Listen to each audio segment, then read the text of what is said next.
A discussão sobre a reforma da Previdência na Câmara continua. Depois da aprovação do texto base ontem, os parlamentares ainda precisam votar as sugestões de alteração no texto, que são chamados destaques. Por isso, vamos direto a Brasília conversar com a repórter Caroline Aguiar, que tem todas as informações.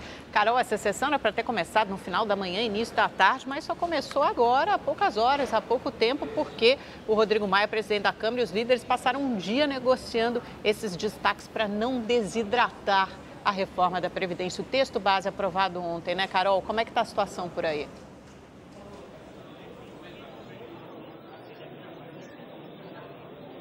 Oi, Amanda. Oi, Augusto. Bom, aqui na Câmara, cada momento é uma agonia diferente, né? Quando a gente achou que ia começar essa votação, a sessão foi aberta agora já no fim da tarde, comecinho da noite, foi colocado o primeiro destaque em pauta, mas quando a gente achou que ia votar, apareceu aí um outro imbróglio.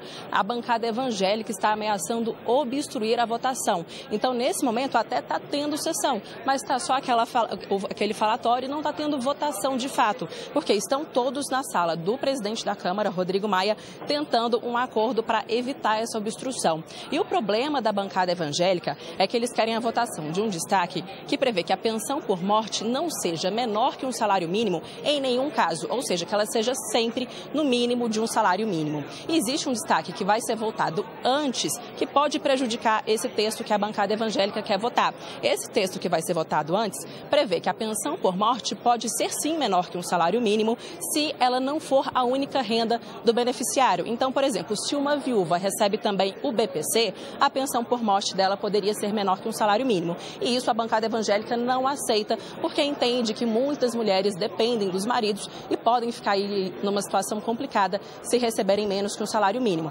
Então, a briga agora é essa. A bancada evangélica quer colocar esse texto em votação, não quer que ele seja prejudicado por outras propostas que possam ser votadas. Então, a gente está vendo aí que teve negociação o dia inteiro, mas sempre aparece mais alguma coisa pelo meio do caminho. Mas vamos ver como é que foi o dia aqui na Câmara. Aparentemente foi tranquilo, mas nos bastidores a gente sabe que sempre tem muito acordo acontecendo. Vamos ver na reportagem. A votação das sugestões de mudanças no texto da reforma da Previdência, os chamados destaques, era para ter sido retomada hoje de manhã.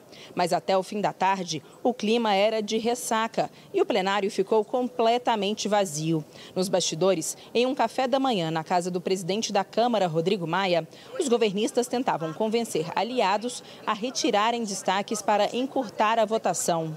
O governo vai apoiar por acordo, né, os destaques do DEM, porque foi um pedido da bancada feminina, foi uma conversa feita com a bancada feminina e também o que trata da flexibilização das regras aí de transição para os policiais federais. Os outros não têm acordo, né? Então é tentar mesmo no voto vencer esses destaques. Com acordo para aprovar 2 destaques, o que ajusta a fórmula de cálculo do benefício para as mulheres e o que cria uma regra de transição para os policiais federais e rodoviários federais, as negociações se voltaram para os professores. Ontem, o único destaque rejeitado retirava a categoria das novas regras, mas hoje uma nova possibilidade de texto entrou em negociação. O destaque do PDT tenta reduzir a idade mínima para a aposentadoria de professores de 58 para 55 anos para os homens e de 55 para 52 anos para as mulheres. O impacto é ínfimo em relação ao benefício que traz para uma categoria que merece a sua devida valorização.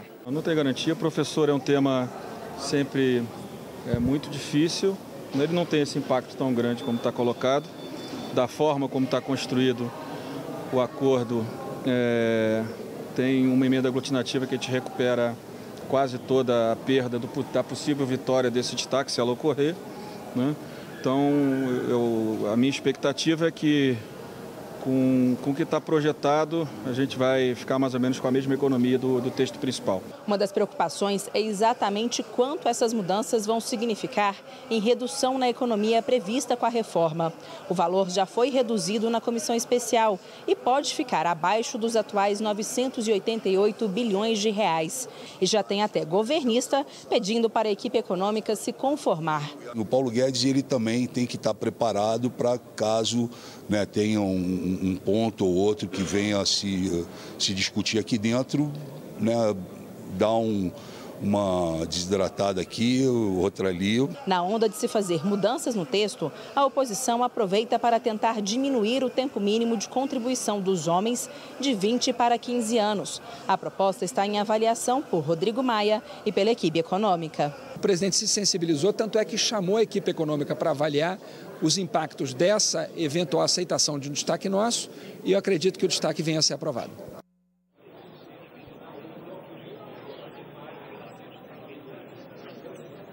Bom, atualizando a informação, a gente acabou de saber que a reunião entre o presidente Rodrigo Maia e a bancada evangélica foi encerrada e não houve acordo. Então, eles vão tocar a votação da emenda que já estava no plenário e que trata da pensão por morte. Bom, mas a gente viu aí na reportagem uma preocupação com a possibilidade de desidratar o texto, diminuir a economia prevista com a reforma da Previdência. E hoje o presidente Jair Bolsonaro falou exatamente sobre esse assunto. Vamos ver o que disse o presidente.